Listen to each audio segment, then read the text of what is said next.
Reynolds finally spoke out about Clint Walker, someone he greatly admired but seldom talked about. Burt Reynolds was born Burton Leon Reynolds Jr. on February 11, 1936, in Lansing, Michigan. He was the child of Harriet Furnett and Burton Milo Reynolds, a police chief. His family subsequently relocated to Riviera Beach, Florida, where the young Burt fell in love with sports, especially football, which would become the focus of the first half of his life and aspirations. Reynolds attended Florida State University, where he was a talented halfback on the football team. His aspirations for a pro football career were cut short, though, following a bad knee injury, an experience that changed his fate and directed him toward the performing arts. After a brief period at junior college and some directionless years without purpose, a teacher encouraged him to seek out the stage. That one moment of counsel became the catalyst that moved Burt Reynolds toward stardom. His early years on the stage were by no means easy. During the 1950s, he fought to gain regular work, playing minor parts in TV series like Gunsmoke and Riverboat. He had the tough looks and deep voice that suited westerns, but it took a while before Hollywood realized he could be more than just another pretty face. His big breakthrough was in the late 1960s and early 1970s with movies such as Deliverance, 1972, in which he gave a raw, intense performance that revealed his depth as an actor. The movie was a critical and box office hit, establishing Reynolds as a serious actor who could do more than charm. The 1970s were the peak of Burt Reynolds' superstar status. With smashes such as Smokey and the Bandit 1977, The Longest Yard 1974, and Hooper 1978, he became the classic American film star, an emblem of defiant confidence and good-natured virility. His signature mustache, sly smile, and swaggering assurance set the style for a generation of film heroes who didn't take themselves too seriously. Fans adored him because he was down to earth and genuine, a guy who could make you laugh one moment and shatter your heart the next. In addition to his action and comedy stints, Reynolds also demonstrated himself to be more than adept at playing deep drama. His work in Deliverance is still one of the most admired of his career, and his subsequent comeback performance in Boogie Nights 1997 won him an Academy Award nomination for Best Supporting Actor. In Boogie Nights, he played Jack Horner, a multifaceted adult film director whose combination of paternal love and tarnished morality showcased Reynolds' mature, nuanced acting skill. Most viewed it as a career highlight, evidence that beneath his rough, gamesome exterior, there was an actor of genuine emotional depth. But Reynolds' path was not without suffering. Financial difficulties, professional missteps, and illness characterized his later years. During the 1980s and 1990s, he suffered box office failures, bankruptcy, and personal ailments. But his strength never wavered. He came back repeatedly to the screen and stage, ever with humor, humility, and the unarguable charm that ensured fans and colleagues adored him. Burt Reynolds' own life was as lurid and sensational as his on-screen characters. He had 2 wives, 2 marriages that mirrored different periods of his career and life. His first marriage, to actress Judy Carne, was during his initial period of stardom, and his second to television actress Lonnie Anderson during the peak of his fame. Both marriages were brief, but had a lasting effect on Reynolds' emotional life. His first marriage to Judy Carne, who worked best on Rowan and Martin's Laugh-In, started in 1963 when both were young and aspiring performers. Volatile but passionate, their relationship was marred by the scrutiny of fame and conflicting personalities. Carne would later call their marriage both loving and stormy, and Reynolds said he was too immature to maintain it. They divorced in 1965, and Reynolds was left with feelings of regret that lasted for years. Over 2 decades later, Reynolds wed Lonnie Anderson, the blonde TV star of WKRP in Cincinnati. Their 1988 marriage was Hollywood's most highly publicized one, 2 stunning, successful stars seemingly living a fairy tale romance. But beneath the glamour, their marriage was tense. Both were stubborn, their careers demanding, and rumors of adultery and money differences soon emerged. The marriage disintegrated in the early 1990s, resulting in an ugly and very public divorce in 1994. Their breakup was front-page news, with accusations flying on either side. The two maintained a deep affection for their adopted son, Quentin Anderson Reynolds, which was one of the few sensitive strings keeping them together after the marriage broke up. For years, devotees of old Hollywood have drawn comparisons between two of the most ruggedly handsome and charismatic stars of their era, Burt Reynolds and Clint Walker. Both men represented the epitome of the stoic, heroic American male, tough, charming, and confident. Their careers spanned contemporarily during the 1950s through the 1970s, yet Reynolds had comparatively never spoken publicly about Walker.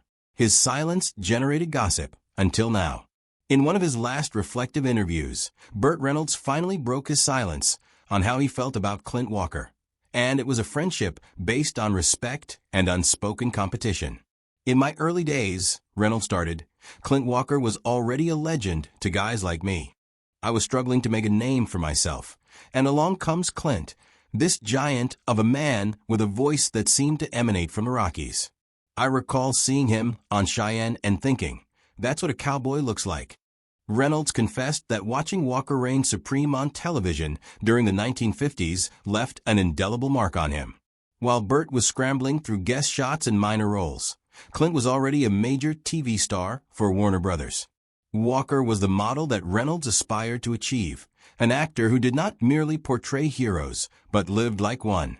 He was 6 feet 6 inches, tank-like, and every studio wanted a chunk of him.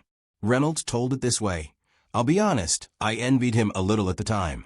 He had what we all desired, strength, dignity, and this unassuming confidence that didn't have to scream. As Reynolds went on, his voice took a softer tone, exposing a deep respect that had accumulated over the years. Clint wasn't all muscle and charm. He was one of the nicest men I ever met in this town. Hollywood can chew you up and spit you out, but Clint never lost his decency. He didn't play the game the way the others played it. He remained himself, and that's something I always respected. Reynolds, whose own rebellious nature and frequent run-ins with studio executives were legendary, saw a common independence in Walker. We both had that stubborn streak, he explained. We didn't take kindly to people telling us what to do. But Clint had a serenity about him, where I would blow my top or wisecrack my way out of an uncomfortable situation. Clint would just stare you down and tell you what he had to say. That's power, the silent kind. When asked if the two ever considered working together, Reynolds chuckled. There were a few times the idea came up, he said. We joked about doing a Western together. He'd be the straight-arrow hero, and I'd be the smart-mouthed deputy who gets in trouble. It would have been a riot, but the timing was never right. I was always making some kind of Smokey and the Bandit while he was off making another adventure film. Nevertheless, I believe audiences would have been happy to see us standing side by side. Reynolds also spoke of the long-time fan argument of which of them was truly the toughest man in Hollywood. People like to compare, he said with a smile. They'd say, who'd win in a fight, Burt Reynolds or Clint Walker? Well, I'll tell you the truth. If Clint wanted to, he could have snapped me like a twig, but he wouldn't. That wasn't who he was. He didn't need to prove anything to anyone. His presence alone said it all. He continued, remembering the few times they had actually met socially. We crossed paths a few times over the years, award shows, fundraisers, that kind of thing. Each time I saw him, he was like an old friend. No ego, no competition, just warmth. You don't forget that in this industry. He'd ask me how I was doing, how my parents were, and he meant it. You don't find that level of honesty from a lot of people in Hollywood. In his own last thoughts, Reynolds was not merely a fellow actor, but a man reflecting on what made up a generation of stars. Guys like Clint Walker stood for something missing these days, he said softly.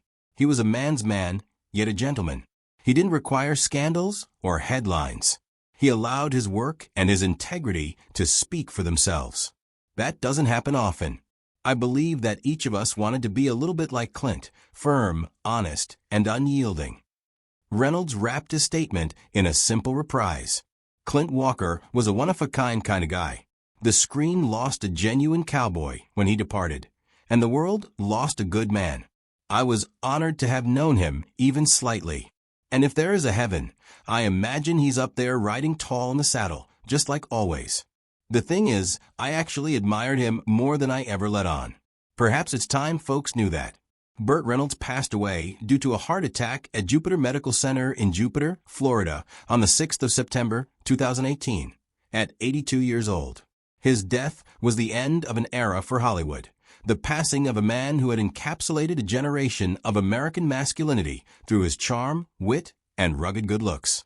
In the days and weeks before his passing, those around him reported he had continued to battle with medical problems that had long dogged him, including heart issues that had necessitated bypass surgery in 2010.